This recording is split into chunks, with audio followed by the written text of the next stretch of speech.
विठ्ठल विठ्ठल विठ्ठल विठ्ठल विठ्ठल विठ्ठल विठ्ठल विठ्ठल बोला मुंडली महाराज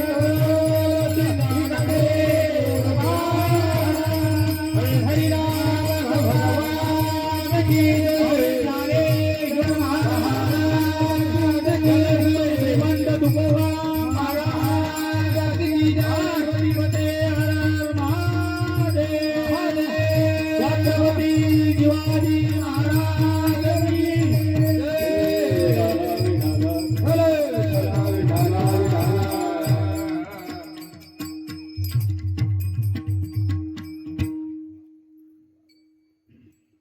प्रपंच ओसरो चित्त तुझे पायी मुरो ऐसे गिरिगा पांडुरंगा शुद्ध रंग वावे रंगा. प्रथमतः त्या भगवंतामध्ये कर्तृ मंदिराचा कर्तृ शक्ती आहे अशा भगवंताला वंदन करताना नमो विठ्ठला राज या पांडुरंगा, नमो रुक्मिणी मावली ज्ञानगंगा, नमो पुंडलिका, नमो चंद्रभागा, नमस्कार माझा रुक्मिणी पांडुरंगा. करू प्रथम नमन पांडुरंगा, करू प्रथम नमन पांडुरंगा, करू प्रथम नमन पांडुरंगा, करू प्रथम नमन पांडुरंगा, करू प्रथम पांडुरंगा, करू प्रथम पांडुरंगा, करू पांडुरंगा, करू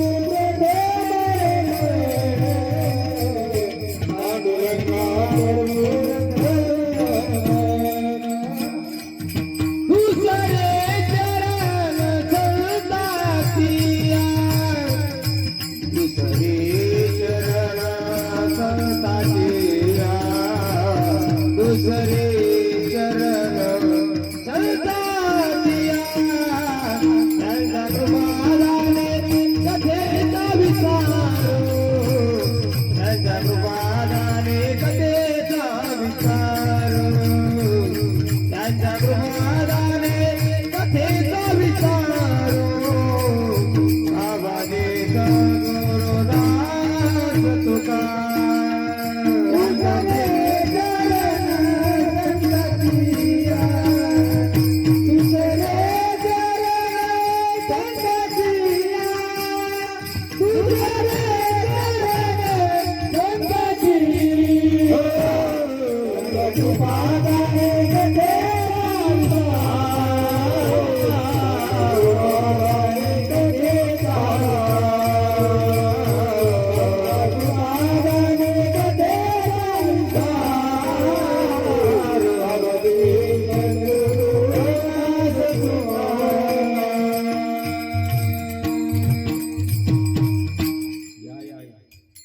स्वागतम स्वागतम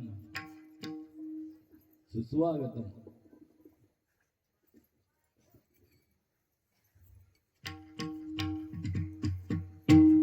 आपल्या या कार्यक्रमाला भेट देण्यासाठी आपल्या जिल्ह्याचं वैभव असणारे आमचे दादा नंदूदादा सुद्धा या ठिकाणी उपस्थित झाले. बरं आपल्या सत्कार त्यांच्या सोबतच आमचे पहिल्या दिवसाचेच आपले कीर्तनकार अशोकदादा सुद्धा या ठिकाणी उपस्थित आहे.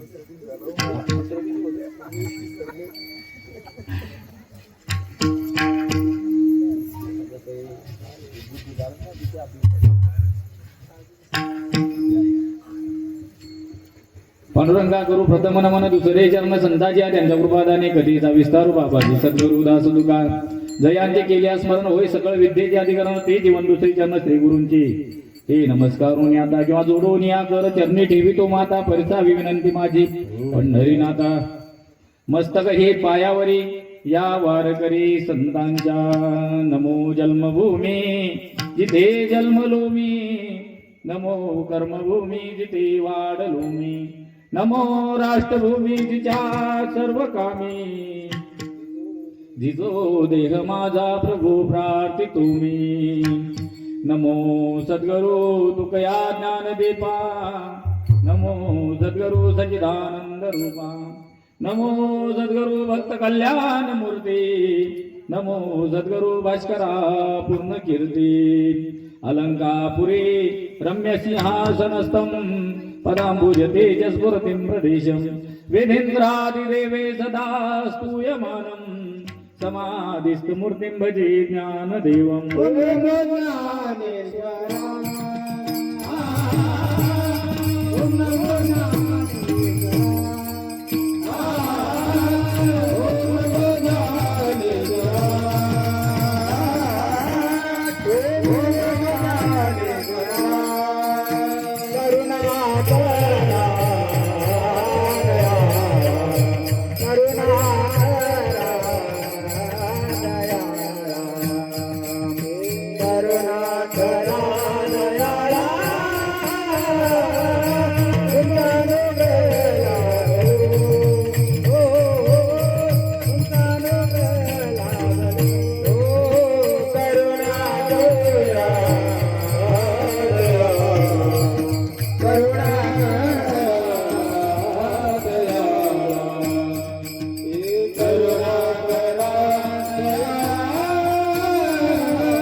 अद्यत्रय जननी देवाची आये हनुमंत विराजे कथा करू मती अनुसार प्रेम सहित गद्दी धरू पधार्ये पवन कुमार जय जय राधारमण जय जय नवल किशोर जय गोपी चितचोर प्रभु जय जय माखन चोर ऐसे नमन करून सकळा हरिकथा बोले बुबड्या बोला अज्ञानी म्हणून आपुल्या बाळा चालवी सकळा नामा म्हणे विडाल विडाल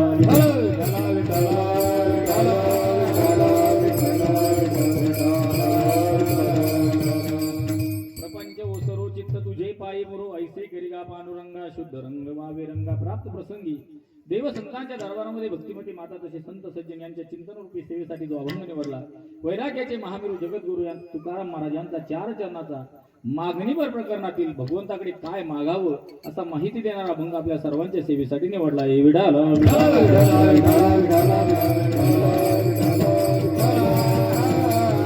गुरु जगद्गुरु श्रीमंत तुकोबारा या अभंगामध्ये प्रतिपादन करतात. महाराज म्हणतात प्रपंच ओसरो चित्त तुझे पायी मुरो हे भगवंता हे नारायणा हे करुणानिधी तुला द्यायचंच तर हे दे काय दे माझ्या चित्तातला जो काही प्रपंच आहे माझ्या चित्तामध्ये जी प्रपंचाची घालमेल चाललेली आहे तू प्रपंचाची घालमेल आणि तू प्रपंच माझ्या चित्तातला नाहीसा झाला पाहिजे आणि माझ्या चित्तामध्ये तूच त्या ठिकाणी साठवला गेला पाहिजे. प्रपंच ओसरो चित्त तुझे पायी मुरो का बरत मग ऐसे करिगा पांडुरंगा शुद्ध रंग वावे रंगा करायचं तर हेच कर मला द्यायचं तर हेच दे दुसरं काही नको कारण हा संसार कसा आहे हा संसार पुरे आता नको दुजियाची सत्ता आहे तर दुसऱ्याची सत्ता आहे आणि दुसऱ्याच्या सत्तेमध्ये राहणं या मनाला आवडतच नाही. त्या मनाला न आवडल्यामुळे महाराज म्हणतात पुरे आता नको दुजियाची सत्ता ऐसे करिगा पांडुरंगा शुद्ध रंग वावे रंगा जो तुझा शुद्ध असा रंग आहे खरा जो परमार्थ आहे भगवंताचं नामस्मरण तेच माझ्या चित्तामध्ये राहिलं पाहिजे. हा संसार नित्य आहे त्याच्यामुळे लटके ते पिढा लटका असा जो संसार आहे तो माझ्या चित्तातला नाहीसा हो आणि तुका म्हणे जाय पिढा या संसाराची जी पिढा आहे माझ्या मागे लागलेली जे दुःख लागलेलं आहे कारण संसार दुःखमूळ आहे त्याच्यामुळे महाराज म्हणतात जाय पिढा आणि तो गेल्यानंतर काय होईल तर ऐसे करिगा पांडुरंगा शुद्ध रंग वावे रंगा विडाल विडाल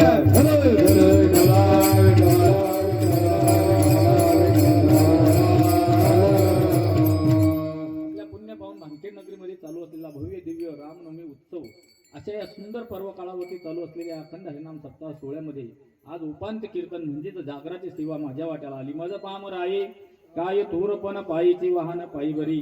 आमचे दादा जे माझ्या पाठीमागे सध्या उभे आहे मानदास दादा, त्यांच्या मुखारविंदातून आपण या ठिकाणी सुंदर अशी भागवत कथा श्रवण केली. माझं भाग्य काहीतरी कमी पडलं. मला यायचं होतं 1-2 दिवस कथा ऐकण्यासाठी, परंतु महाराज म्हणतात कथा ऐकण्यासाठी सुद्धा पुण्यच लागतं. कथा सुखकारी कथा दुःखहारी कथा याची बरी विठोबाची.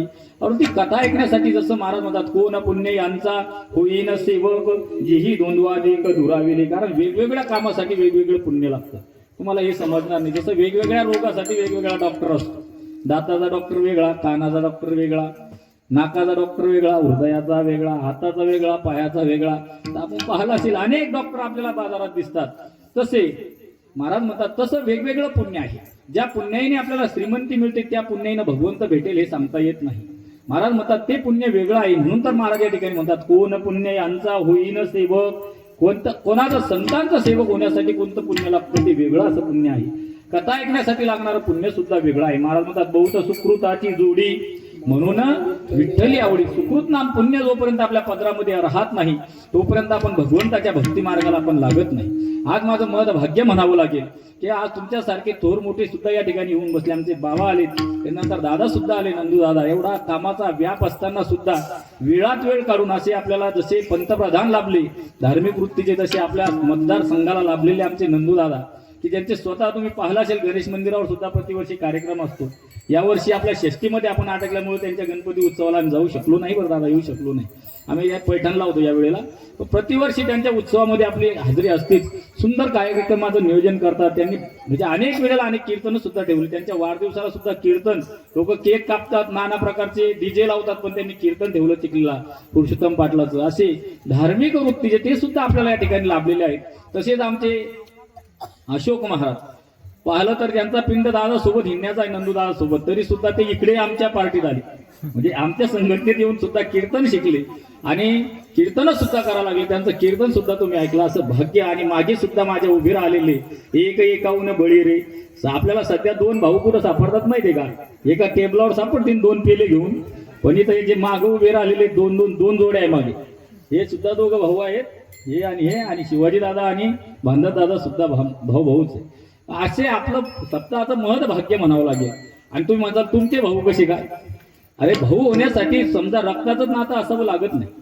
भाऊ होण्यासाठी काही ज्ञानवंश असतो, काही वीर्यवंश असतो, तर काही प्रेमाचे संबंध सुद्धा असतात. महाराज म्हणतात त्या ठिकाणी जसं कर्णाचं आणि दुर्योधनाचं काय नातं होतं का? पण तरी सुद्धा मित्रत्वाचं नातं होतं. त्यासाठी स्वतः त्याला माहीत मरण डोळ्यासमोर दिसत होतं सत्ताच, तरी त्याने दुर्योधनाचा हात सोडला नाही. तसं एखादं काही नातं असतं, त्या नात्यासाठी मनुष्य जीवाचं रान करतो. असे हे जीवाभावाचे सवंगडी या ठिकाणी लाभलेले आहेत. तसे सुद्धा मला वाजवणारा म्हणजे मारणारा नाही, मृदंगाची साथ करणारा आमचा शंकर दादा. जसं त्या नाथ महाराजांच्या घरी एक साधक आला होता की त्याला पायातली चप्पल काढायचं भान राहिलं नाही. त्याला इतका भावविभोर झाला होता तो की नाथ महाराजांच्या देवघरात चपला सगट गेला. नाथ बाबा म्हणतात काय तुझं प्रेम आहे माझ्यावर, इतकं प्रेम की त्या प्रेमापोटी तुला चप्पल काढायचं ध्यान नाही. तसं आमच्या दादाला कपडे काढायचं भान नाही राहिलं. विठाला विठाला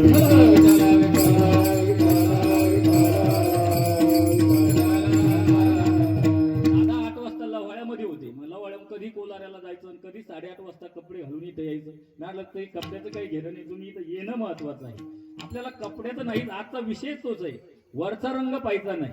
महाराज म्हणतात काय भुलला शिवरलिया रंग, ऊस डोंगा परी रस नोहे डोंगा, काय भुलला शिवरलिया रंग. आजचा अभंगच आपला तोच आहे. महाराज म्हणतात प्रपंच ओसरो चित्त तुझे पायी मुरू. अशा सुंदर चालू असलेल्या पर्व काळावरती एकल्याचा नोहे खेळ म्हणून मेळ जमविला. आपलं जे मरीमाता महिला मंडळ आहे दादा, त्यांच्या या संयुक्त विद्यमाने तसेच गावकरी मंडळीच्या सहकार्याने चालू असलेला आपला हा भव्य दिव्य सोहळा. या सोहळ्यामध्ये महाराज म्हणतात अनेकांचे लग्न अनेक प्रकारे कोणी कोणी करत असतं, पण देवाचं कार्य करण्यासाठी कोणी सरासरी धुरत नाही. कारण महाराज म्हणतात हा कलीचा महिमा आहे. असत्याशी रिजले जन पापा देती अनुमोदन करती हेळन संतांचे. महाराज म्हणतात हा कलियुगाचा महिमा आहे, पण तरी सुद्धा आपल्या गावावर कलीचा प्रकोप कमी आहे असंच म्हणावं लागेल. बाजूच्या आजूबाजूच्या गावचं वातावरण पाहिलं तर आपल्याला लक्षात येईल की काय भयंकर प्रकोप कलीचा चालू आहे सध्या. आता तुम्हाला बाकीच्या गावचं सांगत नाही, उदाहरण मी माझ्या गावचंच सांगतो. 1998 मध्ये सर्वे केला होता आमच्या गावचा, तर 75% माळकरी घरं होती. किती? 1998 मध्ये. म्हणजे महाराज म्हणतात ना, दुसऱ्याचं कशाला पाहायचं, आपली आपण करा सोडवण, संसार बंधन तोडावे. आमच्या गावामध्ये 6 कीर्तनकार आहे, 10-12 टाळकरी आहेत. विशेष करून प्रख्यात गाव आहे, तुम्हाला परिचित आहे. मी शिवभाऊ असल्यामुळे काही सांगायचं काम नाही. 75% गाव माळकरी होतं. आणि आता 2025चा सर्वे केला तर फक्त 13 घरं माळकरी. आणि गावाची लोकसंख्या तिपटीनं वाढली, तिपटीनं. समजा 98 मध्ये एवढी लोकसंख्या असेल, तेव्हा 2000-3000 असेल, तर आता 8000, 7 ते 8000 लोकसंख्या आहे गाव. मग एवढ्या लोकसंख्येत तुम्ही म्हणाल माळकरी नाही का? माळकरी भरपूर आहे, पण 13 घरं असे की ज्यांच्या चुलीवर काही शिजत नाही, असे घरं म्हणतो मी. नाही तर मग बाप आहे माळकरी, पण पोरका तिकडे धाब्यावर, बायको माहेरात गेले की खाती, त्याला काय किंमत आहे? पूर्णतः फक्त की ज्यांच्या कुटुंबामध्ये बा कोणी काही खात नाही अशी फक्त 13 घरं आहे. आणि गाव पाहिलं किती मोठं आहे. बरं सप्ते किती होतं आमच्या गावात माहिती का? 8 सप्ते. 8 वर्षाचे 8 सप्ते. शिवजयंती वेगळी, भीमजयंती वेगळी, हनुमान जयंती वेगळी, गोपाळ काला वेगळा, तेवढे सोडून दे 8 सप्ते. विठाल विठाल.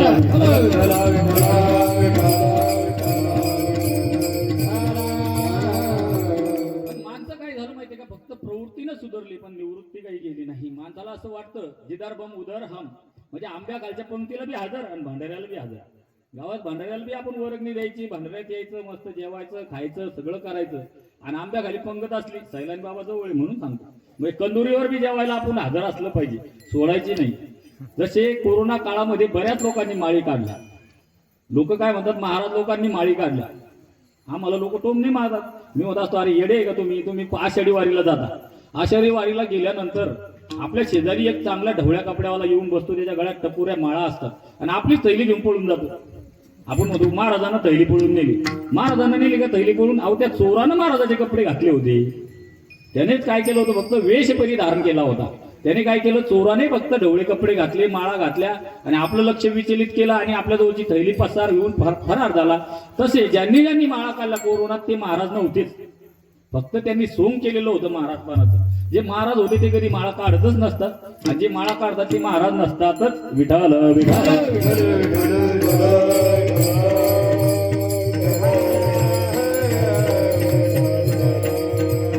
आज मागणीचा अभंग आहे. प्रत्येक नियम बांधून दिलेले आहे. पारमार्थिक क्षेत्रामध्ये काही नियम घालून दिले. पहिल्या दिवशीचा जो कीर्तनकार आला त्याने मंगळपर अभंग घ्यावा. नाम हे मंगल आहे म्हणून नामपर अभंग चालतो. सकळ मंगळ निधी श्री विठ्ठलाचे नाम आधी, मनकारे मनकारे म्हणा श्री विठ्ठलाचे नाम वाचे. पहिल्या दिवशी नाम हे मंगल आहे म्हणून पहिल्या दिवशी नाम विठोबाचे घ्यावे, पुढे पाऊल टाकावे. नाम तारक ये थोर, नामे तारील अपार, म्हणून पहिल्या दिवशीच्या कीर्तनकारालाही बंधन आहे. मग तुम्ही म्हणतात मधले कीर्तनकार काय मोकळे सोडलेले आहे का? नाही, त्यांनाही बंधन आहे. त्यांनी स्थितीपर, अद्वैतपर, संतपर, उपदेशपर असे अभंग घ्यायचे. आणि मग 7व्या दिवशी म्हणजे आजचा जो कीर्तनकार आहे तोही बांधलेला आहे म्हणजे नियमानं बांधलेला आहे. त्याने एक असा जो लिखित नियम नसला तरी सुद्धा अलिखित नियम जरी असला तरी आज आपण मागण्याचे अधिकारी झालो. जसं महिनाभर काम केल्यानंतर आपण पगार घेण्याचे अधिकारी होतो, तसं 7 दिवस आपण सेवा केली.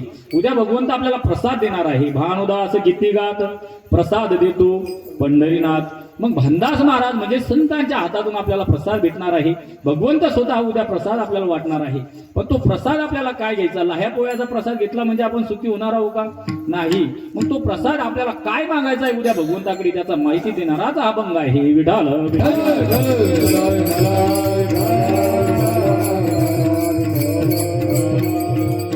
तुकोबाराय म्हणतात, आमच्या जीवनामध्ये मागण्याचं तर आम्हाला काही गरजच नाही. आम्ही 8 पिढ्यापासून म्हणजे विश्वंभर बाबापासून तर बोलोबापर्यंत 8 पिढ्या आणि 9व्या पिढीमध्ये तुकोबारायांचा अवतार आहे. तुकोबारायांच्या जीवनामध्ये माझ्या वडिलाची मिरासिगा देवा, तुझी चरण सेवा साधा वया, आणि वंश परंपरा दास मी अंकित.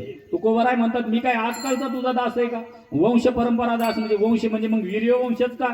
नाही, त्या ठिकाणी ज्ञानवंश सुद्धा आहे. तुकोबारायांना दोन्ही वंश त्या ठिकाणी सांगायचे. पहिला वंश म्हणजे विश्वंभर बाबाचा, त्यांचे आजे पंजे जे आहेत 8व्या पिढीपर्यंत विश्वंभर बाबामुळे पांडुरंग पंढरपूरहून देऊला आले. त्यांच्यापासून ते अगोदरच्या युगामध्ये कृतत्रेता द्वापार कली, कृतयुगामध्ये तुकोबाराय भक्त प्रल्हाद होते. भक्त प्रल्हाद. त्याच्यानंतर प्रभू रामचंद्राच्या काळामध्ये अंगदजी ते झाले. त्याच्यानंतर श्रीकृष्णाच्या काळामध्ये उद्धवजी झाले. आणि नंतर कलियुगामध्ये कोण झाले? म्हणा महाराज तुम्हाला कशाला आणले?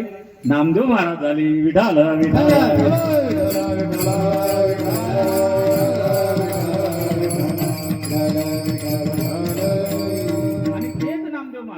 तुका सर्वश्रेष्ठ प्रिया अम्मा थोर आणि जो का अवतार नाम याचा तेच नामदेव महाराजांचे अवतार तुकोबाराय झाले. अशी त्यांची जी परंपरा आहे ज्ञानवंशाची तीही परंपरा त्या ठिकाणी महाराज सांगतात. महाराज म्हणतात काही मागणे हे अम्मा अनुचित वडिलांची रीत जाणत असू. मग वडिलांची रीत म्हणजे विश्वंभर बाबापासून जे काही त्यांचे वडीलधारी सर्व मंडळी झाले वयोवृद्ध ज्ञानवृद्ध आपण लग्नामध्ये म्हणतो का नाही वडीलधाऱ्या मंडळींनी जेवून घ्या वडीलधाऱ्या मंडळींनी जेवून घ्या म्हणजे का सगळे आपले बाप असतात का तिथं. वडीलधारे म्हणजे वयोवृद्ध तपवृद्ध ज्ञानवृद्ध त्या ठिकाणी महाराज सुद्धा तसेच म्हणतात वडिलांची रीत जाणत असो म्हणजे माझे जे काही सर्व वडील झाले की ज्यांनी अगोदर मला रस्ता दाखवला त्यांनी कधीच देवाकडे काही मागितलं नाही आणि मागायला देवाला मागण्याची गरजच नाही. न सांगता तुम्हा कळो येते अंतर. भगवंताला काही मागण्याची गरज आहे का? काहीच मागण्याची गरज नाही. ज्या वेळेस प्रभू रामचंद्रांनी रामेश्वराची स्थापना केली तुमच्यातले बरेच लोक रामेश्वरला जाऊन आले कन्याकुमारी रामेश्वरम त्या ठिकाणी प्रभू रामचंद्रांनी रामेश्वराची स्थापना केली आणि ही बातमी लंकेत पोहोचली. लंकेत पोहोचल्यानंतर बिभीषणाला सुद्धा माहीत झालं की प्रभू रामचंद्र समुद्राच्या पहिल्या काठावर आले. त्यांनी हनुमंताच्या मुखारविंदातून रामाची सर्व कथा ऐकली होती किंवा त्यांनी सुग्रीवाला कसं आपल्या भावाच्या कैदेतून मुक्त केलं वालीचा कसा वध केला आणि दुःखिताचं दुःख हरण करून त्याला कसं सुखी केलं. त्याला असं त्या बिभीषणाला असं वाटलं की आपणही सुद्धा श्रीरामप्रभूला शरण गेलं पाहिजे. मग शरण जात असताना ज्यावेळेस समुद्र मार्गे ते येत होते मायावी रूपाने समुद्र मार्गाने येत असताना त्यांच्या निस्तम मनात आलं की बा किष्किंध्याचं राज्य सुग्रीवाला देवाने ज्यावेळेस वाली मारला गेला तर राज्य त्या भावाला देऊन टाकलं. त्यावेळेस रावण मारला जाईल मला राज्य देतील का. मनात शंका आली बघ की लंकात ज्यावेळेस रावण मारला जाईल मला राज्य भेटेल का नाही. मीही आता देवाला शरण झालो. बरं दुसरी अशी शंका त्यांच्या मनात होती की बा देवा मी आता शत्रूचा भाऊ आहे आणि शत्रूचा भाऊ शत्रूच्या सैन्यामध्ये चाललाय दुसऱ्या पर सैन्यामध्ये ते मला आपलंसं करतील का. पहिली शंका ही होती की मला आपलंसं करतील का. बरं आपलंसं केल्याच्या नंतर मला राज्य देतील का. नुसतं मनात आलं मनात देवच ते देवाला काही सांगायचं काम आहे का. देवाने ज्यावेळेस आल्याबरोबर मुद्दाम हनुमंताला विचारलं कोण आहे म्हणे आपल्याकडे येऊ राहिले हे कोण आहे. देवाला माहित नव्हतं का कोण आहे म्हणून. देवाला त्याच्या मनात काय ते ऐकू आलं ते कोण आहे माहित नव्हतं का. पण फक्त मोठेपणा आपल्या भक्ताला मोठेपणा द्यायचा होता. लगेच हनुमंतराय हात जोडून सांगायला लागले की देवा लंकेमध्ये मला यांनीच मदत केली. बाकी यांच्याच घरावर झेंडा दिसत होता यांच्याच दारी तुळशी वृंदावन होतं यांच्याच घरावर जे श्रीराम लिहिलेलं होतं बाकी सगळे आसुरच आहेत त्या लंकेमध्ये. बाकी कोणीही त्या ठिकाणी आपला नाही सगळे आपले विरोधकच आहेत. पण हाच एकमेव आपला आहे म्हणून तो आपल्या भेटीसाठी येतोय असं वाटतंय. त्याला आपलंसं करा. धरतीला हाती संत कृपावंत पाळी पंढरीनाथ लळा संता. हनुमंतरायांनी ज्याची ग्वाही घेतली किंवा ज्याची जमानत घेतली तर नाही म्हणायचा काय अधिकार आहे. आल्याबरोबर प्रभू रामचंद्रांनी काय म्हटलं असं बिभीषणाला या लंकेश काय म्हटलं या लंकेश म्हणजे न म्हणता राज्य देऊन टाकलं रावण मारायच्या अगोदर. त्यावेळेस हनुमंतराय प्रश्न विचारायला लागले तुम्ही यांना म्हणता या लंकेश पण उद्या हे ऐकून जर रावण तुम्हाला शरण आला तर किंवा रावणानं जर असं ऐकलं किंवा जो रामाला शरण जातं त्याला राज्य भेटतं आपण कशाला लढायचं आपण बी शरण जाऊ मग काय करसान तेव्हा मी रावणाला मग या युद्ध देऊन टाकीन. विठाल विठाल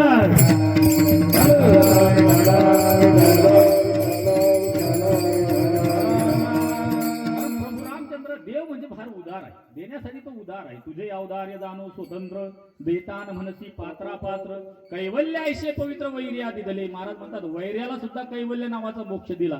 ती पुतना कशासाठी आली होती स्तनाचे विष पाणी मारू आली. महाराज म्हणतात तिला स्तनामध्ये कालकूट नावाचं विष भरून आली देवाला मारण्यासाठी. आणि ते विष एवढं भयंकर होतं की त्याच्या आजूबाजूला 20 फुटावरचा वाद जरी आला तरी लेकरं मरत होते. एवढं भयंकर ते विष होतं. ते विष सुद्धा देवाला पण आता त्याला कोण मारणार आहे बुवा. ज्याने हे विश्व निर्मिले महर्षी देवा संस्थापिले 21 स्वर्गात स्थापिले सत्ता मात्र्या पुल्या. ज्यानं विष निर्माण केलं त्याच्यावर विषाचा काही परिणाम होणार आहे का. ज्याने जगत निर्माण केलं त्याने विष बी त्यानंच निर्माण केलं अमृत त्यानंच निर्माण केलं. त्याला काही मारणारा कोणी नव्हता. पण तू हिला वाचवणारा कोणी होता का त्या ठिकाणी. देवाने जसं धरलं देव तर एक तर सोडत नाही आणि एक तर धरत नाही एक तर धरलं तर सोडत. पंढरीचे भूत मोठे आल्या गेल्या झडपी वाटे तेथे जाऊ नका कोणी गेले नाही आले परतून. महाराज म्हणतात जे एकदा पंढरपूरला गेले ज्याला एकदा पंढरीचं भूत लागलं ते आवरल्यानं घरी राहत नाही. वारीचे वेध लागले म्हणजे बरोबर वारीचा रस्ता धरतात. आपल्या गावात वारकरी म्हणून सांगायला लागलो की वारी त्याच्या मनामध्ये एवढी भरलेली असते की तो देव त्याला घरी झोपू देत नाही. महाराज म्हणतात तसा तो भगवंत आहे. एक तर कोणाला धरत नाही एकदा धरला तर सोडत नाही. विढाला विढाला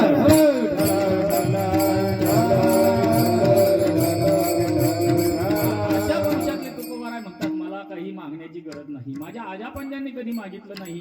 महाराज म्हणतात माझ्या भक्त प्रल्हादाचं उदाहरण घ्या. त्या भक्त प्रल्हादासाठी तू अवतार घेतला नाही असं नाही.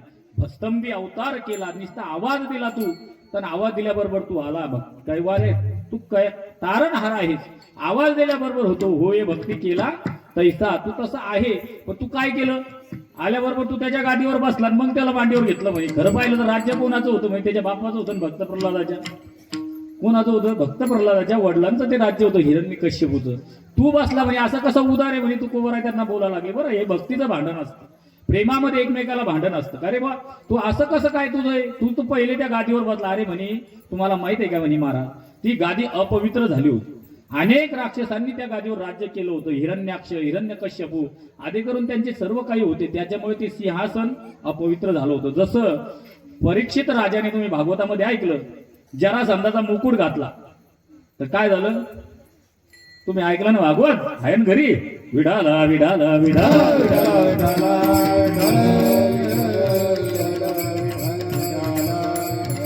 सोन्याचे भाव लय वाढले म्हणून सांगायला लागलो. सोन्यामध्ये कलीचा वास आहे. म्हणून सोने वाले सोना नाही तो तेरा सोना चला जाएगा. ज्याच्या घरी सोनं आहे त्याला कधी झोप येत, त्याला वाटतं आपलं सोनं चोरी जाईल, पण त्या सोन्यावाल्याला कधी झोप येत नाही. आणि दुसरी गोष्ट, कलीचा वास त्याच्यामध्ये असल्यामुळे महाराज म्हणतात त्या जरासंधाचा मुकुट घातला आणि त्याच्यातून कलीने त्या परीक्षित राजाच्या डोक्यामध्ये म्हणजे बुद्धीमध्ये प्रवेश केला आणि मेलेला सर्प त्या ऋषीच्या गळ्यामध्ये टाकला. तसं महाराज म्हणतात या सिंहासनावर जर भक्त प्रल्हादाला अगोदर बसवलं असतं तर याची बुद्धी सुद्धा भ्रमिष्ट झाली असती. म्हणून मी अगोदर बसलो. आणि मी म्हणजे कोण आहे हो, पवित्रानाम पवित्रव्यो मंगलानांच मंगलम. अहो त्या मंगलामध्ये मंगल मी आहे, पवित्रामध्ये पवित्र मी आहे. मग मी त्या ठिकाणी बसल्यामुळे अगोदर ती सिंहासन पवित्र केलं आणि मग माझ्या भक्तासाठी दिलं. कारण मी कसा आहे, घात आघात निवारी छाया पितांबरे करी. भक्तासाठी मी काहीही करायला तयार आहे. उच नीच काही नेने भगवंत तिष्ठे भाव भक्ती देखून या. अहो त्या भक्त प्रल्हादातच तुम्ही उदाहरण घ्या म्हणे. त्या भक्त प्रल्हादासाठी मी काय झालो, धड माणूस नाही, धड पशु नाही. शिर पाहिलं तर सिंहाचं, धड पाहिलं तर माणसाचं, नख पाहिले तर सिंहाचे, पायात पाहिले तर बूट माणसासारखे. मी असा म्हणजे असं कुठंच पाहिला नसेल प्राणी, असा प्राणी मी त्यांना म्हणजे भक्तासाठी होतो. देखा नवलतया प्रभूचे अद्भुत प्रेम भक्ताचे, ते तर सारथ्यपण प्रार्थाचे करीत असे. महाराज म्हणतात या या या या विढाला विढाला विढाला विढाला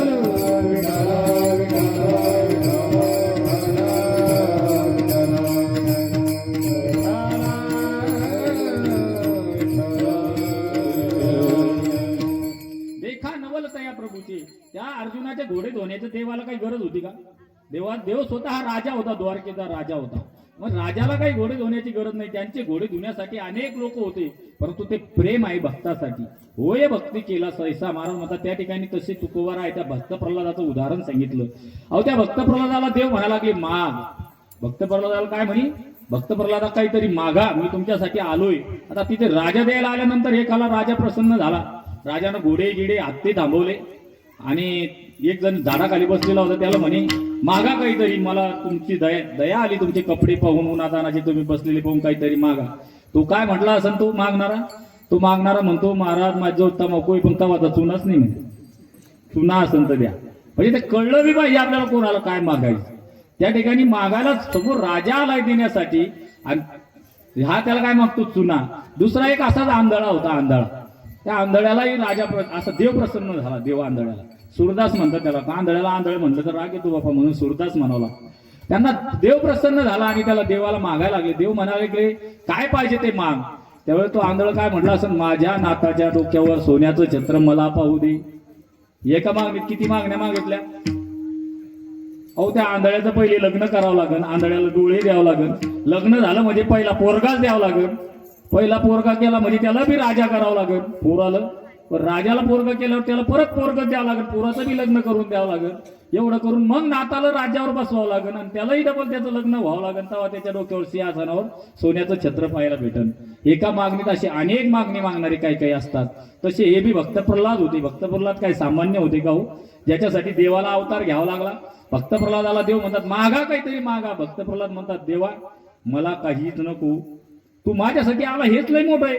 मी काय एवढा सामान्य एक भक्त आहे तुझ्यावाला, मी एक पाईक आहे. तू माझ्यासाठी आला हे काय कमी आहे का? देव म्हणे काहीतरी माग, काहीतरी मागा. त्यावेळेस भक्त प्रल्हाद म्हणायला लागले नाही नाही मी मागत नाही. मग मला मागायचंच. देव म्हणायला लागले मागात. आता कसं असतं, आग्रह झाल्यानंतर कधी कधी आग्रह होत असतो. ज्या वेळेस आग्रह झाला किंवा एखाद्याची मर्जी जर पाळायची असेल तर मागावं लागतं. एका जणाच्या घरी सुनबाई नेमकीच लग्न होऊन आली आणि काहीतरी लग्नात कुरबुर झाली. लग्नात कुरबुर होतीच. पहिल्यांदा लय वाजाय, आता होत नाही. पहिल्यानं पाय धुण्याहून वाजाय, कपड्याहून वाजाय, अंधराहून वाजाय, आहेराहून वाजाय कुरबुर. अशी कुरबुर झाली, लग्नात झाले भांडणं. नंतर तो नवरीकरता सासरा काय म्हणतो माहितीये का? मुलाचे वडील म्हणे आता तुला मी माहेरी पाठवतच नाही. कोणी येऊ म्हणे न्यायला, तुझे वडील आले, भाऊ आले, कोणी आलं तरी मी तुला माहेरी पाठवणार नाही. मग वडील आले न्यायला तरी पाठवलं नाही, भाऊ आला तरी पाठवलं नाही. गावातले 5 पंच आले, 2-4 जण गाडी घेऊन बाबा मुलीला पाठवा. लय दिवस झाले, वर्ष झाले मुलीला लग्न होऊन येण्यासाठी. तिचे मांडव परतणी नाही, काही नाही, काहीतरी पाठवा. तरी जायला तयार नाही. पण पोरीचा मामा जो होता ना, तो मुंबई हायकोर्टामध्ये जज होता. पोरीचा जो काही मामा आहे तो कोण होता? तो काही लग्नाला येऊ शकला नव्हता. काहीतरी केसमध्ये अडकल्यामुळे वर्षभराने तो आला भेटायला, मुलीला भेटायलासाठी, की आपल्या भाषेचं लग्न झालं कसं काय पाहायला यावं. आणि तो मुलीला कसा म्हटला, चाल म्हणे माझ्यासोबत मुंबईला. कोणाची नाही म्हणायची ताप आहे का? त्या ठिकाणी मर्जी पाळणं असं म्हणतात त्याला, मर्जी पाळणं. अहो जो हायकोर्टाचा जज आहे तो आपल्या घरी आला, हेच मोठेपण असतं. एवढा मोठा माणूस आपल्या सुनेला म्हणून राहिला, तू चाल माझ्या घरी, मामाच्या घरी, मी तुला घेऊन जातो. तू गेलीच नाही, वर्षभर झालं कुठं. कोण सासरा पुढे येणार आहे का, नवरा पुढे येणार आहे का, गावातले लोक येणार आहे की मी पाठवत नाही म्हणायला. कारण त्या ठिकाणी मर्जी पाळणं म्हणतात, पुढच्या माणसाला मान देणं असं म्हणतात. तशी मर्जी पाळण्यासाठी या ठिकाणी ना भक्त प्रल्हाद देवाला म्हणतात, अरे बाबा द्यायचंच तर एक दे. काय कर, मला अशी बुद्धी दे की मला काही मागण्याची बुद्धी झाली नाही पाहिजे. भक्त प्रल्हाद काय म्हणतात, मला अशी बुद्धी दे, कारण बुद्धीचा जनिता लक्ष्मीचा पती. महाराज म्हणतात बुद्धीचे वैभव अन्य नाही दुजे, एका केशवराजे सकळ सिद्धी. महाराज म्हणतात त्या बुद्धीचं वैभव भगवंत असल्यामुळे भक्त प्रल्हाद त्यांना म्हणायला लागले की मला अशी बुद्धी दे की मी तुला काही मागितलं नाही पाहिजे. देव म्हणायला लागले वा रे वा, यालाच म्हणतात भक्त. कारण जो भगवंतापासून विभक्त नाही त्यालाच तर भक्त असं म्हणतात. भक्त इसे जाना जे देही उदास, गेले आशा पाश निवारोनी. महाराज म्हणतात आशालाच तर भक्त म्हणतात की ते देवापासून विभक्त नाही. नाही तर आपण आजकाल संत पाहतो, भक्त पाहतो, पोटासाठी संत झाले कलित बहुत. आपल्या कलियुगामध्ये इतके भक्त झाले, इतके संत झाले की आपल्याला विचारताच होईना. महाराज म्हणतात त्याला भक्त म्हणत नाही, तेची संत, तेची संत, तेची संत,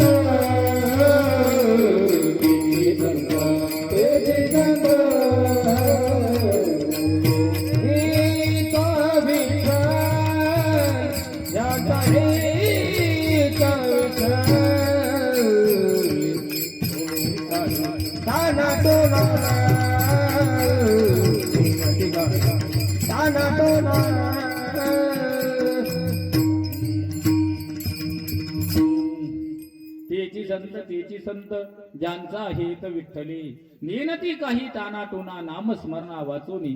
जे भगवंताशिवाय त्यांच्या जीवनात दुसरं काहीच नाही, एकच भगवंत ध्यानी मनी स्वप्नी.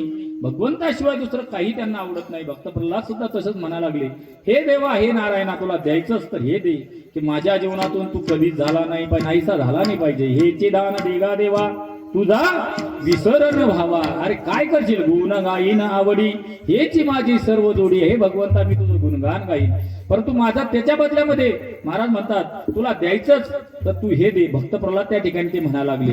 अंगद रूपामध्ये सुद्धा कधीच काही देवाकडे मागितलं नाही. त्याच्यानंतर जो अवतार झाला उद्धवाचा, उद्धव अवतारामध्ये सुद्धा काही मागितलं नाही. मग नामदेवाच्या अवतारामध्ये सुद्धा देवाने एवढ्या त्यांच्या घरी 18 विश्व दारिद्र्य नामदेव महाराजांच्या घरी कधी सुद्धा देवाला त्यांनी काही मागितलं नाही की मला हे पाहिजे का ते पाहिजे. मग त्यांच्याच कुळातले तुकोबाराय काही मागतील का बरं. परंतु त्या ठिकाणी देव मागण्याच्या असे पाहिमुखाकडे आणि चिंतिल्यारोकडे मनोगत. देव दरवेळेला म्हणायचा देवा काहीतरी मागा, काहीतरी मागा, मनशी काही मागा. देव नेहमी म्हणायचा मागावं देवा, तुकोबाराय काहीतरी मागा, तुमचं ऋण लय झालं माझ्याकडे, अनेक पिढ्यांचं ऋण आहे. त्यावेळेस महाराज म्हणायला लागले मला द्यायचंच तर हे दे. अभंगाच्या पहिल्या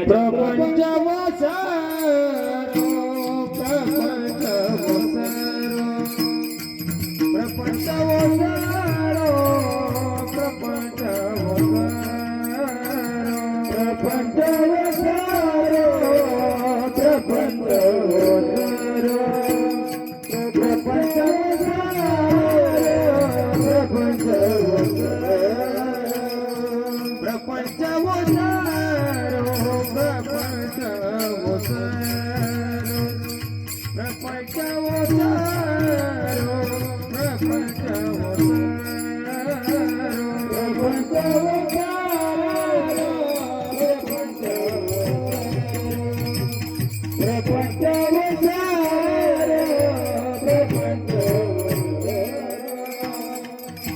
चित्त तुझे पाहिलो चित्त तुझे पाहिलो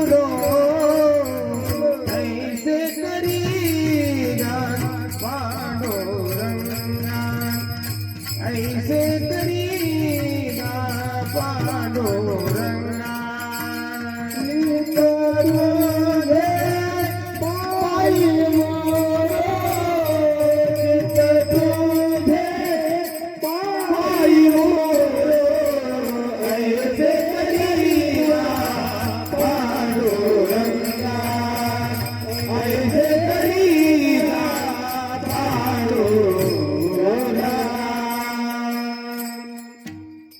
प्रपंच ओसरो चित्त तुझे पायी मारो एक बाई मोरो. महाराज म्हणतात तुकोबारायने एकदाच मागितलं म्हणजे तुकाराम महाराजांनी मागलं तुम्ही म्हणसाल, पण तू कशासाठी मागितलं माहितीये का? ते तुमच्या आमच्यासाठी मागतात. त्यांना मागण्याची गरज नाही. त्यांना आपली येतो हिताचा कळवळा लागती हाती म्हणून काळा. आपण काळाच्या हातामध्ये काळाच्या जबड्यामध्ये चाललोय.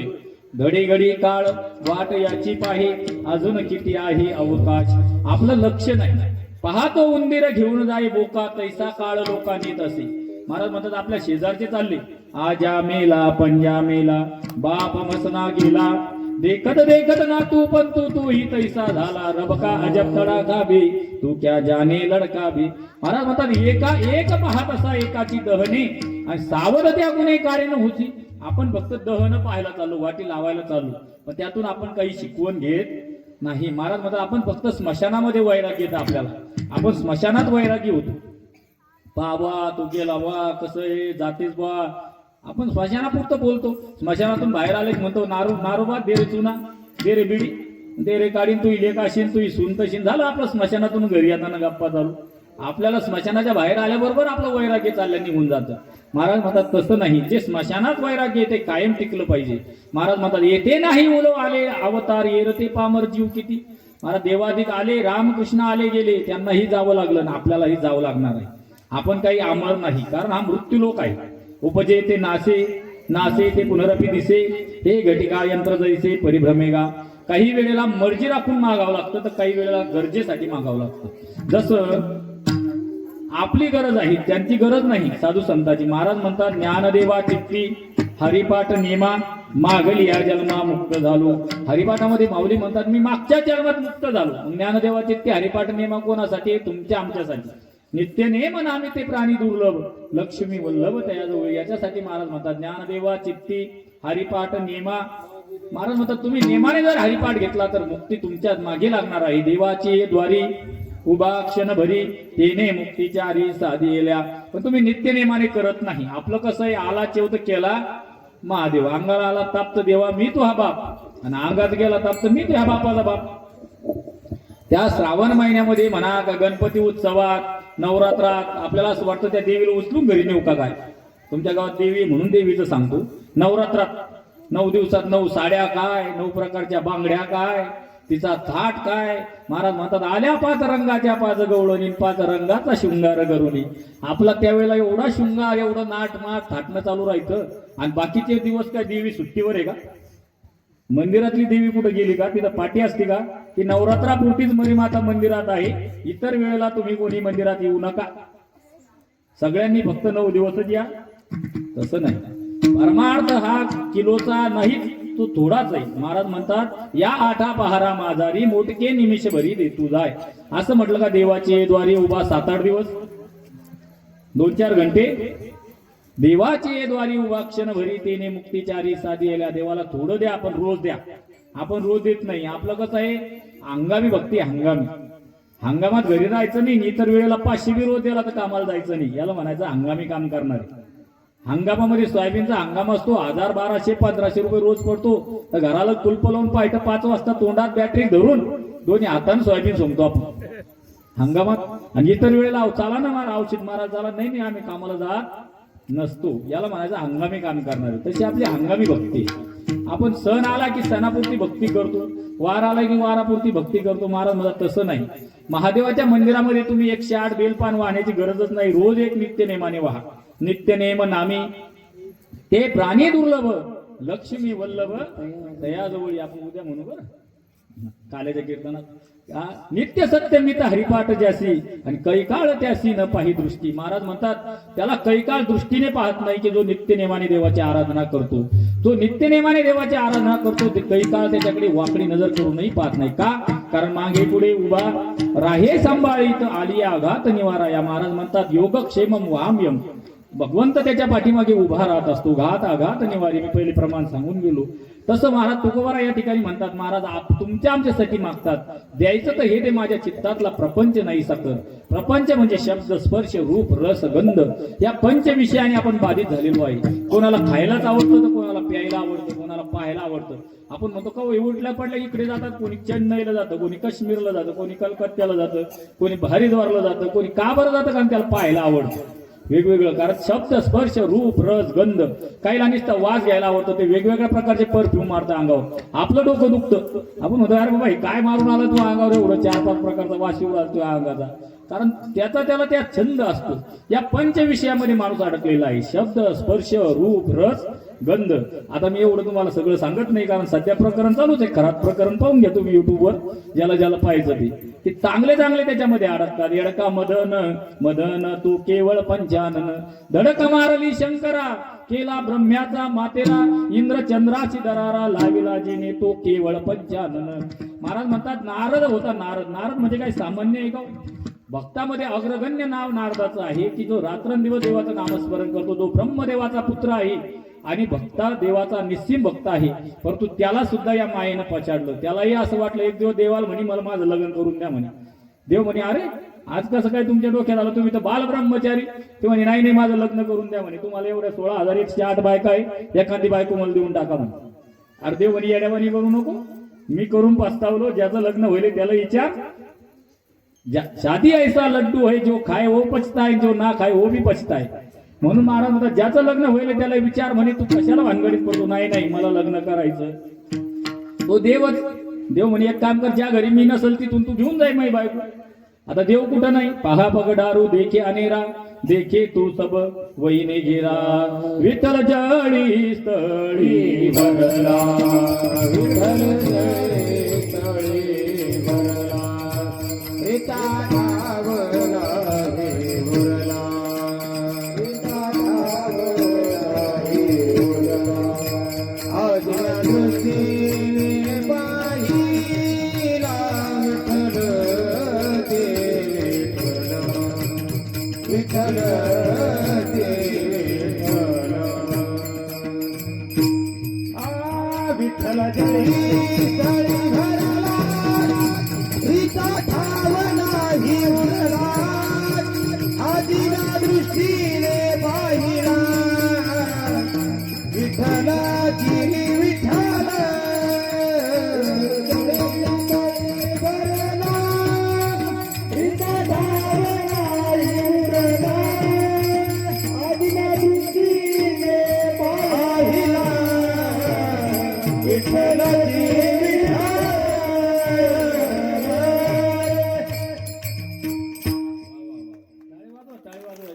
त्याचे 2 फायदे. एक तर यायला शाबासकी भेटून आपली झोप आली होती ती चालल्या जाईल. तसं झोपलं नाही कोण पण यायला लागली होती. नेमकी झोप यायला लागली होती. आता टाइम झाला 10 वाजा लागले. जेवण चांगलं व्हायले त्याच्यामुळे झोप येणं स्वाभाविकच आहे. आणि उन्हाळ्याचे दिवस आहे त्याच्यामुळे झोप येणं काही वाईट गोष्ट नाही. आणि इकडं आल्यावरती झोप येते. तुम्ही म्हणताल का बरं येते?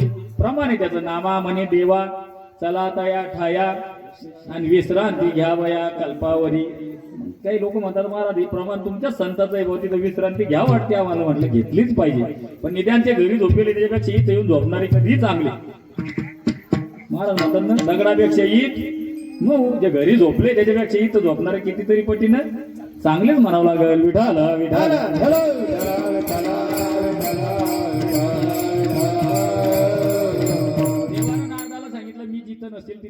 होता, देव सगळीकडे होता.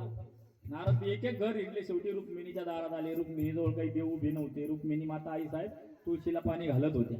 लगेच देवा नारदा नाव दिला, ए रुक्मिणी चाल म्हणे माझ्या संग. देवानं सांगितलं जिथं मी नाही ती तुझी बायको. ती रुक्मिणी माताच होती, देवाची पत्नी म्हटल्यानंतर लक्ष्मीला काय सांगायचं का? आम्ही म्हणे बरोबर आहे तुमचं, पण तुम्ही असं करा ना, आता तुम्ही असे संन्याशी, तुम्ही पहिले आंघोळ करून या, कपडे गिपडे बदलून या, आपण जाऊ लग्न करायला. आज ते गेले यार. कामातुरा नाम न भयम न लज्जा. ज्याला लग्न झाल्यानंतर त्या नवरदेवाला स्वर्गसुख 4 बोटं राहतं म्हणतात. कारण ते लांडगे करवल्या, ते भात, ते थाट, आणि ते घोडा, ते सगळं पाहून त्याला असं वाटतं की माझ्यासारखा सुखी कोणीच नाही. त्या नारदालाही तसंच झालं. पुढं आंघोळ करायला कुठं चालवायचं भान नाही. ते अशा सरोवरात गेले, त्या अभिशापित सरोवर होतं. त्या महादेवानं त्या सरोवराला शाप दिलेला होता. तिथं आंघोळीला जर माणूस गेला तर त्याची बाई होईल, आणि बाई गेली तर त्याचा माणूस होईल. असं शापित ते सरोवर होतं.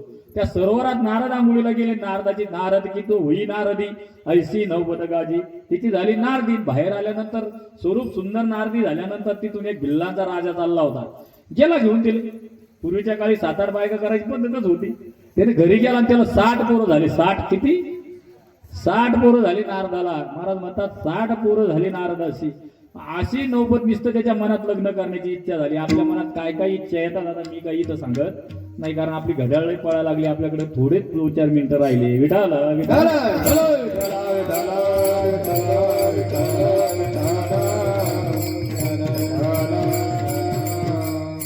आपली एकच इच्छा सांगतो पुढे चालतो. नाथ महाराज म्हणतात वाढावे संतान, गृही व्हावे धनधान्य, दुसऱ्याचा मांडव मोरडा तरी चालेल. महाराज म्हणतात फक्त आपला येल वाढला पाहिजे.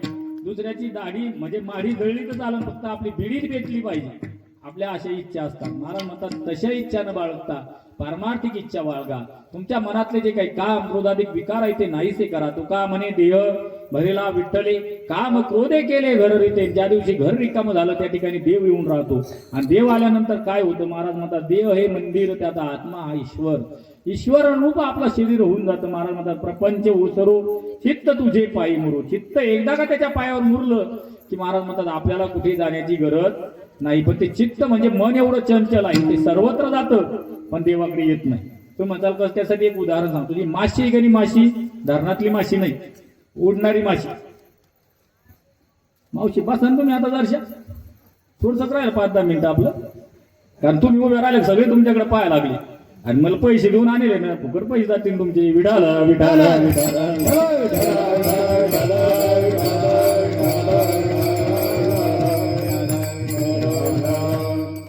तुम्हाला हसायसाठी तसं म्हणलं ना की माशी असते की माशी सगळ्या पदार्थावर बसते. गुलाबजामवर बसती, श्रीखंडावर बसती, बालुशावर बसती, बुंदीवर बसती, पोळीवर बसती, भाजीवर बसती, तुमच्या वरणावर बसती, भातावर बसती, तुमच्या कपड्यावर बसती, तुमच्या कशावर बी बसती. ती फक्त एका पदार्थावर बसत नाही.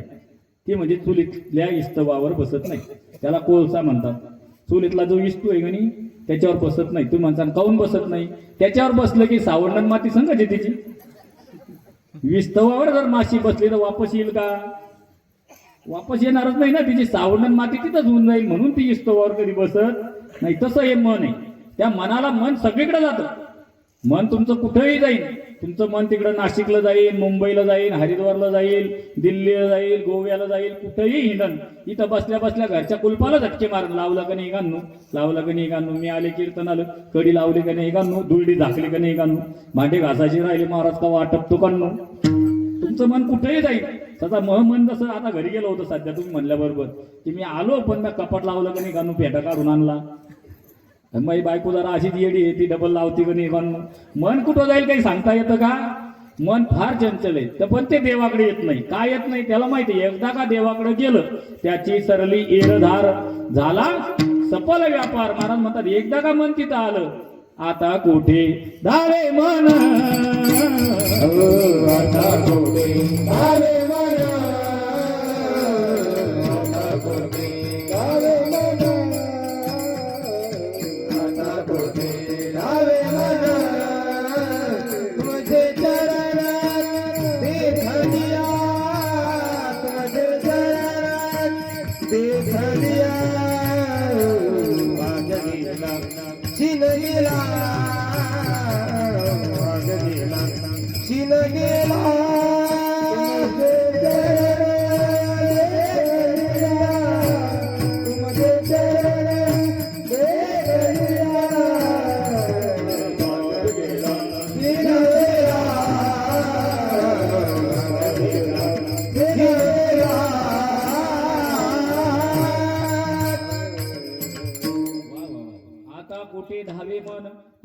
शरण देखलिया. महाराज म्हणतात एकदा का भगवंताकडे मन गेलं, एकदा का चित्त त्या ठिकाणी स्थिर झालं, चित्ती तुझे पाय डोळा रूपाचे ध्यान, अखंडमुखी नाम तुमचे वर्णावे गुण. एकदा का चित्त त्या ठिकाणी गेलं की त्याला परत हिंडण्याची गरज राहत नाही, ते भगवंत रूपच होऊन जातं. म्हणून महाराज म्हणतात ते चित्त तुझे पायी मुरू.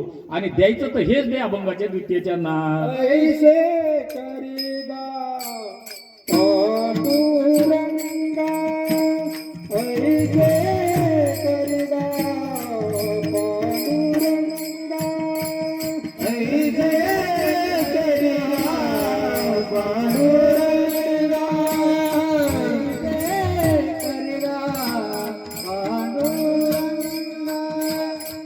ऐसे करीगा पांडुरंगा, ऐसे करीगा पांडुरंगा, ऐसे करीगा पांडुरंगा, ऐसे करीगा पांडुरंगा, ऐसे करीगा पांडुरंगा. तुकारंगा भाविरंगा, तुकारंगा भाविरंगा, ऐसे करीगा पांडुरंगा, ऐसे करीगा पांडुरंगा. तुकारंगा भाविरंगा, तुकारंगा भाविरंगा, ऐसे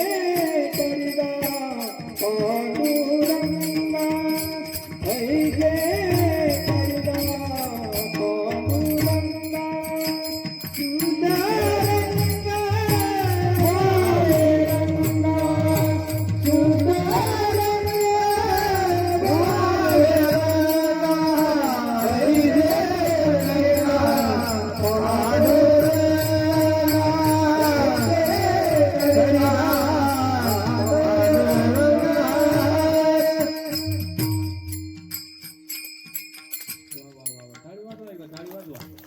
ऐसे करिगा पांडुरंगा, शुद्ध रंग वावे रंगा, विठोबार कुमार.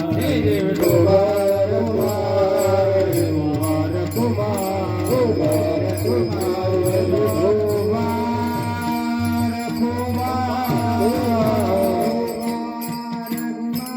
विठोबार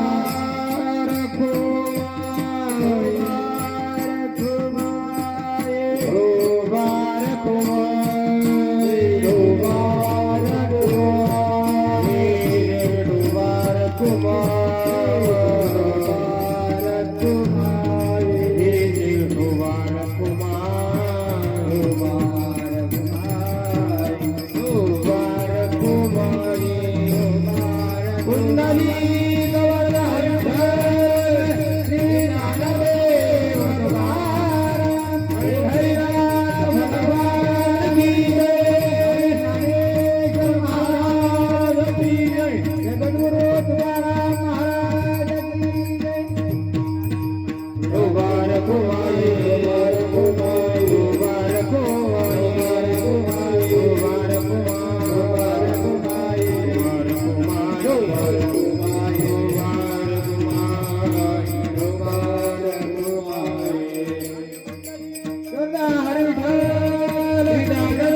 ऐसे करिगा पांडुरंगा, शुद्ध रंग वावे रंगा.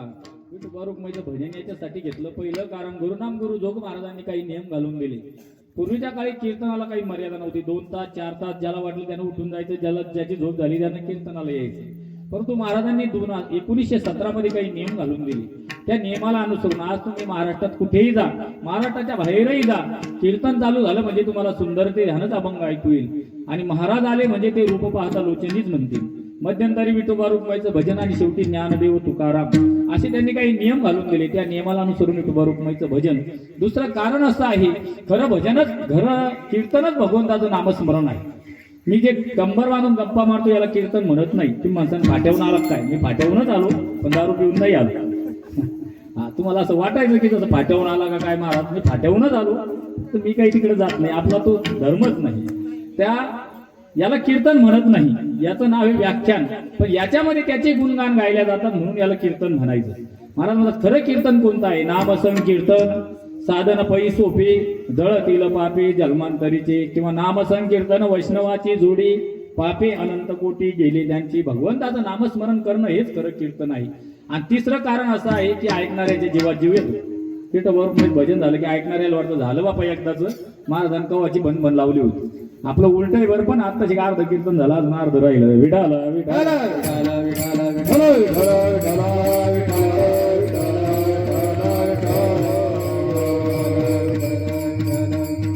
काळजी करू नका. कीर्तन आपलं झालं 2-3 मिनिटच राहिले. कसं असतं माहितीये का, चांगलं जर पात्र वाढलं त्या माणसाला तसंच जेव्हा वाटतं. समजा एका बाईनं काय केलं माहितीये का, 15 लिटर दूध आणलं. वचनम किम दरिद्रता, काय भावे आपल्याला काय करायचं? खाणाऱ्यानं कधी कोणत्या भावाचा गहू आणला आणि कोणत्या भावाचा तांदूळ आणला याचा विचार करायचा नसतो. महाराज म्हणतात शतम विहाय भोक्तव्यम सहस्रम स्नानमाचरित लक्षम विहाय दातव्यम कोटीम तत्वा हरी भजेत. 100 कामं सोडून जेवण करायचं. शतम विहाय भोक्तव्यम सहस्रम स्नानमाचरित, 1000 कामं सोडून आंघोळ करायची. जुम्मे के जुम्मे नाही, 1000 कामं सोडायचे आणि आंघोळ करायची. महाराज म्हणतात लक्षम विहाय दातव्यम, 1,00,000 कामं सोडून दान करायचं. आपल्याकडे जर कोणी याचक आला, कोणी मागणारा आला, त्याला फुल नाही, फुलाची पाकळी काहीतरी त्याला खायला देणं हो, काही हो, परंतु दान करायचं. आणि कोटीम तत्वा हरी भजेत, 1 कोटी कामं सोडून भगवंताचं नामस्मरण करायचं. भगवंताचं नामस्मरण करण्यासाठी कोटी कामाचं जरी सोडले तरी काही हरकत नाही, कारण हा देहच त्याच्यासाठी मिळाला आहे. देवे दिला देह भजना गुमटा पूया झाला फाटा बाधिकीचा. तसं सुंदर जर स्वयंपाक केला, स्वयंपाकासाठी त्या मावशीनं काय केलं माहितीये का, 15 लिटर दूध आणलं, आळून म्हणजे त्याला गरम करून 5 लिटर ठेवलं फक्त ती बासुंदी करण्यासाठी. 5 लिटर ठेवलं, मग नंतर त्याच्यामध्ये काजू बदाम मनुके सर्व काही टाकलं आणि फक्त वाढताना काय केलं माहितीये का, जर्मलच्या वाटीमध्ये वाढलं. चपेल चुपेल वाटी होती आणि बाईनं कधी डोकंही चरलं नाही, कपडे बदलले नाही, मळके चळके, आणि तसंच वाढलं. आपल्याला खावं वाटेल का? याच्याच विरुद्ध सांगणार मी तुम्हाला. तर बस एका बाईनं काय केलं माहितीये का, 1 लिटर दूध आणलं, त्यात 10 लिटर पाणी टाकलं. कमी झालं का? आणखीन टाकू का 2-4 लिटर? मी बोल राहिलो याच्याकडे लक्ष द्या मागचे. एका बाईने 1 लिटर दूध आणलं, त्याच्यामध्ये 10 लिटर पाणी टाकलं, त्याच्यामध्ये 5 किलो साखऱ्या टाकला, घट होण्यासाठी 5 किलो रवा टाकला आणि त्याची बासुंदी केली. फक्त तिनं काय केलं, चांगलं ताट घेतलं, त्याच्यामध्ये चांदीची वाटी ठेवली, चांदीच्या वाटीत ती बासुंदी वाढली, चौकोन गुलाबाच्या पाकळ्या टाकल्या आणि बाई सुंदर पैठणी मिसरून फचरून चांगली समजा मेकअप करून पावडर गुलाबजामुन काय म्हणते गुलाबजल फेरन, मला नावं येत नाही पात्याची, ते फेरन लावले काय पॉन्ड्स पावडर अशी ते लावून मस्त नटून टकून वाढायला आली. मग माणसाला कसं खावं वाटतं, माणसाला वाटतं वा वा वा वा. खायला चांगला पदार्थ होता का, निव्वळ पाणी टाक पाणी कर कालच्या वाणी चवण धवन दडपून जेव. पहिल्या मावशीनं सुंदर बासुंदी केली होती, दूध आटून, पण खाव वाटली नाही. का खाव वाटली नाही? कारण तिने वाढण्याची ताट मांडण्याची कला तिच्याकडे नव्हती. कारण वाढणाऱ्यावर अवलंबून असतं जेवणारा. महाराज म्हणतात सुग्रणी आणि उदारे रसज्ञ आणि जेवणारे. महाराज म्हणतात बाई कशी पाहिजे, सुग्रण पाहिजे. काल आम्ही गेलो अकोल्याले, मला नाव ठेवायचं नाही कोणाला, पण आता शहरात म्हणल्यानंतर त्या अशा उंदराच्या कानावानी पोळ्या, पहिले तर दमून भागून गेलो मी एवढ्याला, पण मोटरसायकलवर अकोल्याले. मला भूक लागली, घरी मी लवकर, सोमवार होता काल उपवास, मी काही जेवलो नाही घरी. बाई म्हणे साबुदाणा खाऊन जा, मला साबुदाण्यानं अपचन होतं, ऍसिडिटी होती, मी काही खात नाही. म्हणलं जाऊ दे, आता तिथे गेलो लवकर जेवीन 5 वाजताच. पण तिथं गेलो तर त्यानं काय केलं, मला घरी जेवायला बोलवून, महाराजाला घरी जेवायला बोलवा. आणि बाईनं पोळ्या आत्या केल्या बारीक बारीक, आणि टाकू का वाढू का, मनात म्हणतो काय टोंबलं खाऊ का वाढणं टाकू का वाढू का, त्याला सुग्रण नाही म्हणत, त्याला उदार अंतकरण असावं लागतं. उदार अंतकरणाने वाढणारं असलं पाहिजे, सुग्रण असलं पाहिजे. नाही तर काही मावशाजवळ द्या टोपला भर जरी मसाला द्याला तरी महाराज म्हणतात त्याला चव येत नाही. त्याला करण्यासाठी सुग्रणच असावी लागते. ती मीठ मिरची आणि पाणी जरी टाकलं तरी ते चवदार होतं, त्याच्यासाठी सुग्रण म्हणतात. अशी सुग्रणी आणि उदारी ती वाढायला उदार असली पाहिजे. पण जेवणारा बी कसा पाहिजे, नाही तर धनगर बसला जेवाया आणि टाका संग शेवाया. या गावात नाही ना कोणी, नाही तर डबल भानगड व्हायची म्हण आहे ती म्हण, की त्या चांगला जर चवदार आपण करायचा स्वयंपाक आणि तो खाण्याची जर पद्धत नसेल. आमच्याकडे एक बाबा यायचे, ती बाबा काय करायचे माहितीये का, सगळं आपण काही करा, पुरणपोळ्याचा जरी स्वयंपाक असला तर ते सगळे एकत्र टाकायचे. कढी त्याच्यात, सार त्याच्यात, गुळवणी त्याच्यात, आणि पोळ्या त्याच्यातच चुरायच्या आणि ते खायचं. याला काही चवदार खाणारा म्हणत नाही, कारण त्या बाईने एवढ्या मेहनतीने स्वयंपाक केलेला असतो. चवी चवी घेऊ घास ब्रह्मरस आवडी. चवी चवी म्हणजे कसा माहिती का, वेगवेगळ्या याची वेगवेगळी चव होती. एका ठिकाणी आम्ही जेवायला गेलो पुण्याकडं, आणि त्या ठिकाणी वाढल्या असे 4-5 वाट्या होत्या. कढी, सार, वरण, त्याच्यासोबत ते श्रीखंड, आणि एक वाटी पाण्याची भरलेली होती. पाण्याची कधी पाहिलीच नाही आपण. त्याच्यामध्ये फक्त 2-3 पाकळ्या गुलाबाच्या टाकेल होत्या. मग शेजारी काय म्हणतो, आज नवीनच आता आयटम आहे म्हणे. काय म्हणे, मी पिऊन पाहतो म्हणे. अरे मला दम ना, काय काय माणसं इतके भारी असतात, ताटात मीठ जरी वाढलं तर मीठच खाणं सुरू करतात. पण ते जिलेबी वाढी जिलेबी खातील, बुंदी वाढी बुंदी खातील, भात वाढ भात खातील, मीठ जर वाढलं तर मिठाचं बोट खातील. हा, चव येते म्हणते तोंडाला. आपण म्हणतो मीठ खाऊ राहिलो तुम्ही, नाही चव येते. चव स्टार्टर आहे म्हणते ते, स्टार्टर. जेवायचा आपण इंग्रजीत काय शब्द आहे तो एक, जेवायच्या आधी कोणी पापड खातं, कोणी काही खातं, कांदे खातं, तसं ते मिठं बी खातात. तसं त्याला ते म्हणे मी पिऊन पाहतो. त्यानं घोट प्याला, ते होतं पाणी. तो धाव हे पाणी ते निसतं. अरे म्हणजे कशासाठी वाढलं असं बरं एवढं मस्त. त्याला वाटी त्याला लगे गुलाबाच्या 2-3 पाकळ्या मिळाल्या येड्या. कढी खाल्ली की कढीचा घास वरणात जाऊ नये, तो धुवून घ्यायचा आणि नंतर डबल साराचा भात खायचा. याच्यासाठी ते पाणी आहे मग. कारण ते जेवणाऱ्यालाही कळालं पाहिजे आपण कशा सगळं काय खाऊ राहिलो. त्याचं महाराज म्हणतात, वाढत असताना वाढणाऱ्यालाही समजलं पाहिजे, खाणाऱ्यालाही समजलं पाहिजे. तसं परमार्थ करत असताना देव म्हणतात, तुकोबाराय म्हणतात, यांना कळालं पाहिजे काय मागायचं ते. त्याच्यासाठी आम्ही अवतार घेतला. आम्ही वैकुंठ वासी आलो याची कारण अशी, बोलिले जे ऋषी साच भावे वर्ताया. आम्ही त्याच्यासाठी आलो. देवा द्यायचं तर हेच दे. काय दे?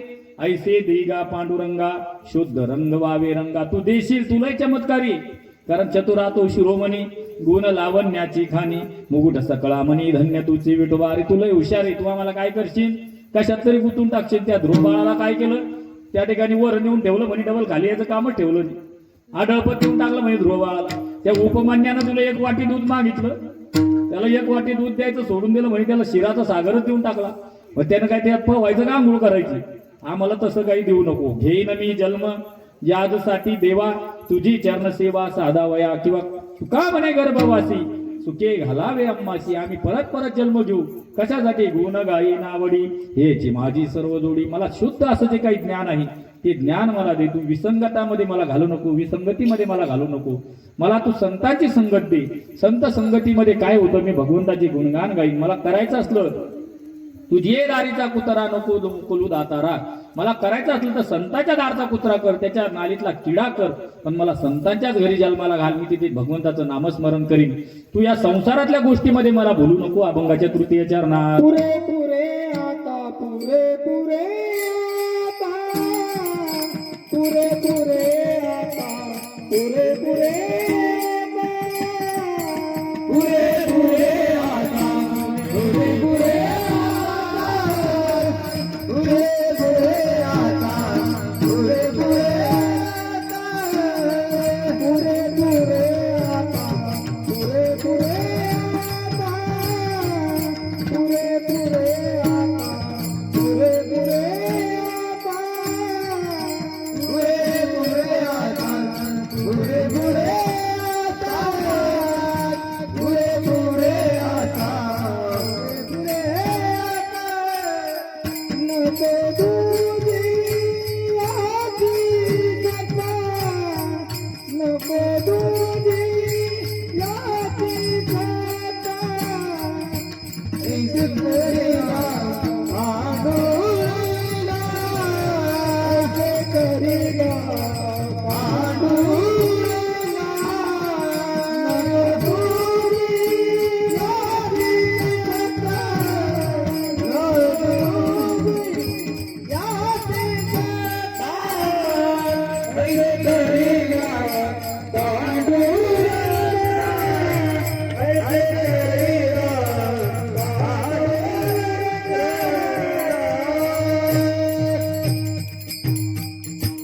पुरेपुरे आता नको तुझी याची सत्ता. महाराज म्हणतात, मला दुसऱ्याच्या सत्तेमध्ये आता राहायला आवडत नाही. संसारिक सत्तामध्ये ही जी प्रतिभाषिक सत्ता आहे याच्यामध्ये मला तू आता गुंतवू नको. आणि खरं म्हणजे या मनाला दुसऱ्याच्या याच्यामध्ये राहावं वाटतच नाही.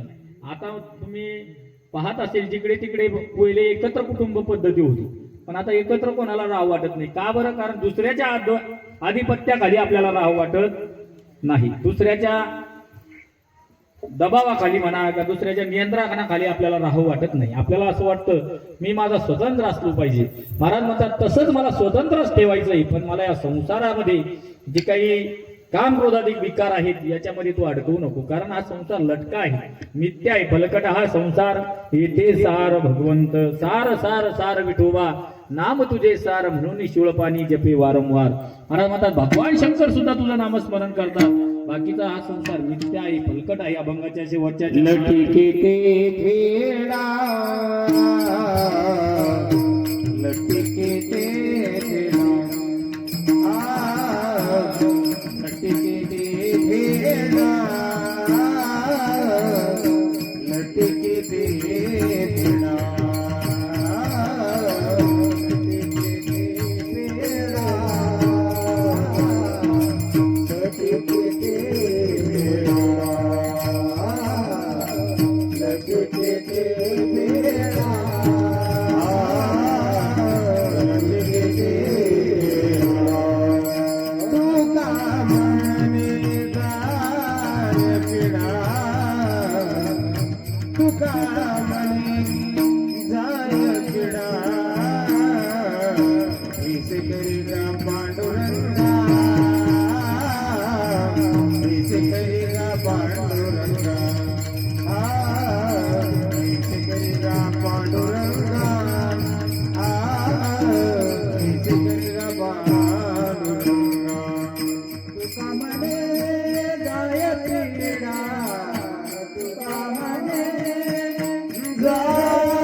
कैसे करेगा पांडुरंगा,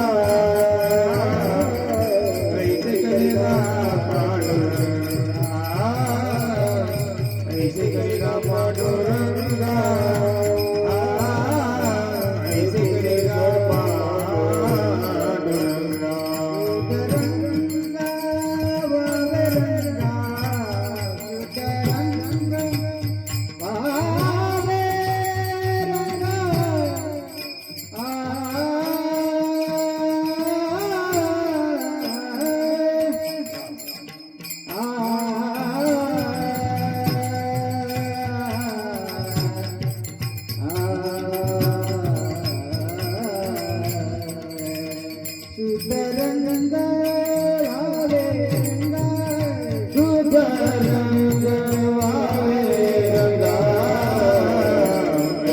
रंगा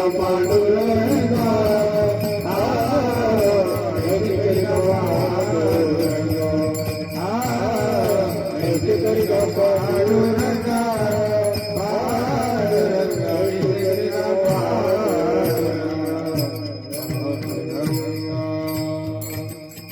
ज्ञानेश्वर माऊली